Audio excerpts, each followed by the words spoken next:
In this video, I want to answer a direct question that came from one of you guys, one of my viewers, and that's about hunger pukes. So let's get started.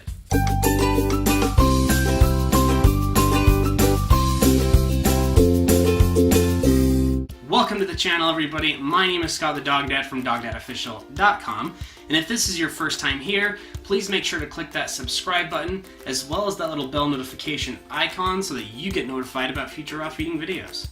And tell me if you have ever experienced, if you're currently feeding raw right now, have you ever experienced hunger pukes with your dog? And if you did, what did you do to solve it?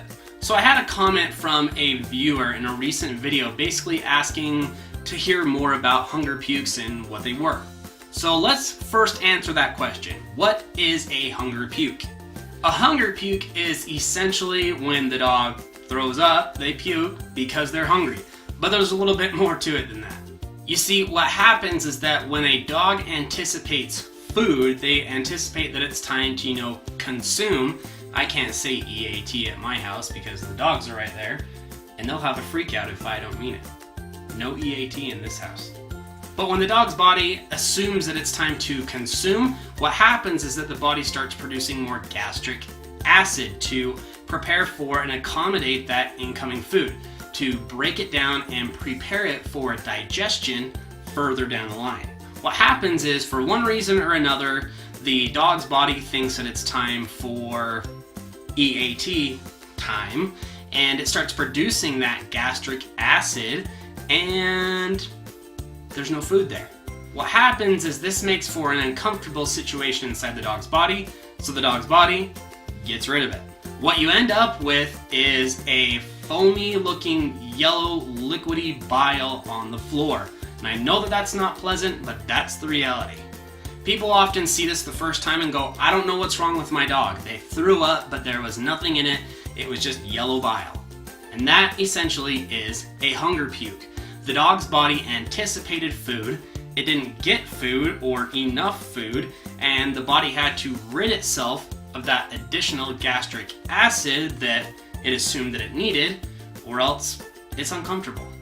A lot of the times people will see this when they switch from feeding 3 times to 2 times a day, or from 2 times a day to 1 time a day, because the dog's body is so used to getting food at X time and X time, or X, X, and X time, because they're feeding 3 times a day. And when that gets switched up, the body, the mind, the dog itself thinks that it's time for food when it's not. Then you have the hunger pukes. If your dog is having hunger pukes, you can try these things.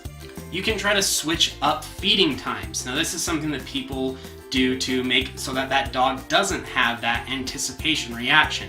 They're not fed at a consistent time all the time, and so the dog's body never really has that full-blown anticipation response, which starts that gastric acid production. You can feed more often.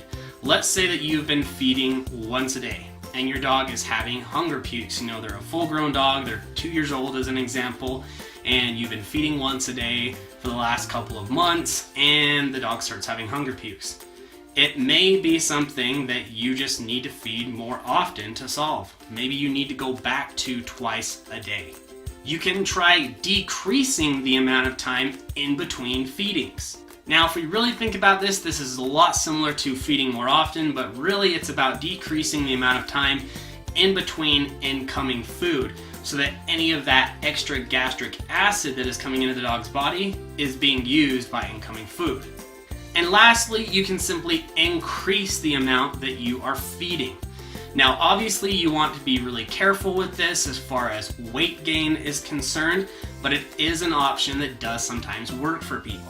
So hunger pukes are basically when your dog is hungry or your dog's body is expecting food. They have that extra gastric acid and the body tries to get rid of it because it's not being used. If you have that problem, you can switch up your feeding times to make it more random to avoid that body's assumption of incoming food. You can feed more often. You can decrease the amount of time between meals. And you can increase the amount overall that you are feeding. Again, be really careful and watch weight gain when it comes to that last option, because the last thing that you want to do is get rid of hunger pukes but then cause joint issues because your dog becomes overweight. To learn more about or even get started with raw feeding, make sure to check out my free 7 simple steps to raw feeding and other raw feeding resources in the description box below. But most importantly, remember that you don't have to be perfect to be an amazing dog owner. You just have to do your best every day and try to improve as you go forward. Peace.